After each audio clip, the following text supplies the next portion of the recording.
నా వీడియోలు చూస్తున్న మీ అందరికీ నా ధన్యవాదాలు.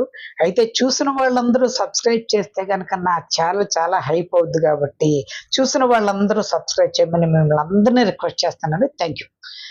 మన పెదాల కంటిన తేనె ఎంతసేపు ఉంటుందంటే అది మన పెదాలకు అంటుకున్నంత వరకే ఉంటుంది.